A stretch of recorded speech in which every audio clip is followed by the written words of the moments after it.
Hi, brothers and sisters. I wanted to share my oldest son, his near-death experience that he had when he was 10 years old. Now, since then, he actually had died when he was 13 years old. And I know I'm going to see him again in heaven. I wanted to tell you that before he actually died, he had a near-death experience in which he was 10 years old and he was dead for a total of 40 minutes. Not 4 minutes, but 40. What happened is he had a near drowning experience. He was gone for 40 minutes, like I said before. When they brought him back to life, they said that he was going to be a vegetable because he went without oxygen for so long, for 40 minutes. And they said there was no way that he would be normal again. Of course, we all know that God can do anything, right? Let's just say my son was not brain dead when they brought him back to life. He was on life support for 5 days, but he pulled through. His mind was perfectly fine. However, his lungs and his heart was not. So that's why he ended up dying 3 years later when he was 13. I am going to get into his near-death experience right now. I'm going to tell you what exactly he told me when he died and when he was brought back, what he told me on the details. This is what he said, okay? He said, Mom, he said, when I was down in the water, I seen this guy walking towards me. He was wearing a white robe. He had long, brown, curly hair, and his eyes were kind of golden. And he had a slash of gold, like a belt around his waist. And I said, who was he? And he says, I think he was Jesus. He said it was the rock and roll dude. And I said, the rock and roll dude? And he said, yeah, well, he kind of looked like a rock and roll dude because of the long hair. And this is coming from a 10-year-old. So as you guys know, kids have an imagination and they sometimes don't know how to express everything they see. But he said, I think it was Jesus. And then at the end of the dream, he said, I know it was Jesus. But what happened is he said, right when he was down in the water, he seen him walking towards him. But then he also seen to the one side of him, he said there was a black hole that had opened up inside the water. And this ugly creature came out and was trying to grab him.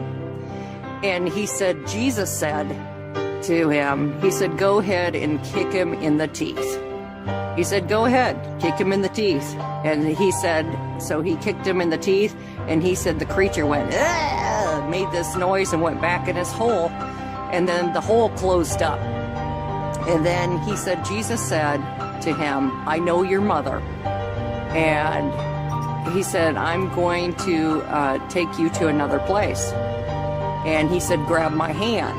And my son said he took his hand. And he said, next thing I knew, Mom, he says, I was flying in the air. He said, I was flying way up in the clouds. And he said, the clouds looked like little cotton balls.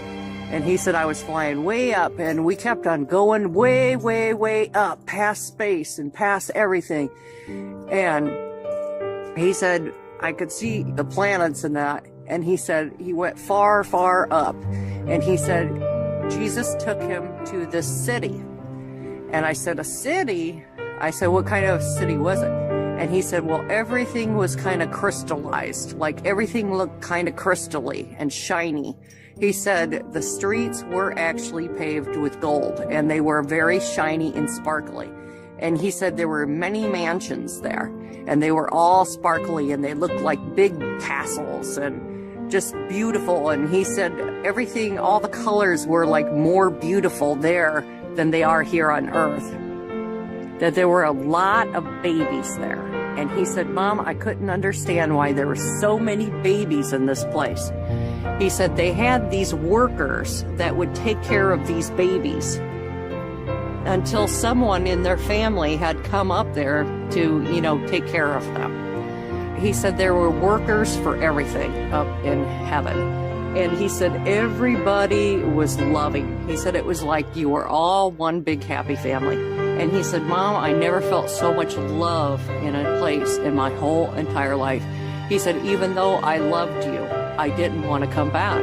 He said, I was so happy. I felt so much love. He said, I could fly.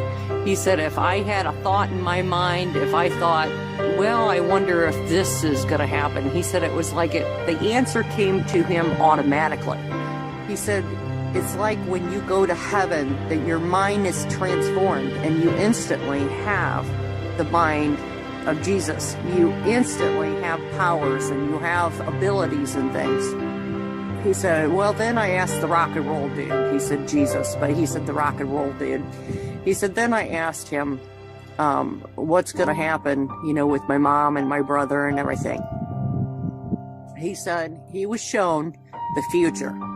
He said he was shown that there was going to be a World War III that was going to take place on the earth. He said his brother was going to get into the army and that his brother was going to get on the wrong side in life, which he's referring to my son Daniel. He said he was going to get on the wrong side in life, but he would figure it out in the end. I asked him, I said, well, where was I during this World War III? He said, you were not on earth. He said, you were already in heaven. Apparently, I'm going to be up in heaven before this happens. He said, with World War III, he said, Mom, he said, people think they're going to have to worry about World War III. He said, that's not what people have to worry about, Mom. He said, there's something bad and evil coming. And I said, oh, really? I said, what's that? And he said, it's the war of the demons, the war of the alien demons. That's what he called them. He called them alien demons. He said that there were these creatures, these demon alien type creatures. And he said they were evil and they were part of Satan's army, and that Satan was going to wage war upon this world and try to destroy everyone here. And he said, World War III is going to be bad. He said, but it's nothing compared to the war that is coming from the alien demonic beings. He said they were going to come to earth and try to destroy it, and they were going to eat people. This is what he told me. He said they were going to eat people. These demon alien things. And as you know, there are no aliens. They are going to portray themselves as aliens, but they're demons. He said they were demons. He called them demonic aliens, but he said they were demons. They were creatures and they were from Satan. And he said they were going to wage war upon this earth, and they were going to eat people. And I was like, oh wow, you know. So that was what his experience was, you guys. That's what my son told me. And what is so weird is my other son, he hasn't had his brother in so many years because, you know, he died. It's been like over 16 years that he's been gone. And what's funny, not funny, actually, it's not really funny, is my son did join the army. That is actually lining up. He's not in the army now, but he was. So that is actually lining up with exactly what my son told me about what would happen. So I have a feeling what's going to happen is my son, being he was in the army at one time, is going to be drafted when World War III begins. Just wanted to share that with you. And I think the babies, he said there were a lot of babies there. I think those are the babies that are being aborted. The women that are having abortions, those are all the babies that are being aborted. That there are workers that take care of these babies until someone in their family comes for them. forgot to tell you guys that my son said that he would die finally when his mission assignment on Earth was done. And I never knew what that meant until the day he died. When he died, at the age of 13, he had so many from his school come up, you know, so many were crying, and they were like, your son was like the nicest kid we ever met. Your son was so wonderful. And they actually held a church service, you guys, and that night they used my son's testimony about his life, about how he was as a person, because he was a really good kid, you guys. He was awesome. But they used his testimony. And you know, that night, 13, 14 kids went down to the altar and gave their life to Jesus Christ. So what I'm saying is my son, he completed his mission at his death, because 14 kids were saved because of his testimony, because of his life, and because of how he lived his life. He was a good kid, and he gave his heart to Jesus when he was a little boy, and he had such a good heart, you guys, and I can't wait to see him again in heaven. I wanted to share that when you die, you're going to go to heaven or hell. You have got to make a choice. If you don't know Jesus Christ today, ask him into your heart. Ask him into your heart. Ask him into your heart.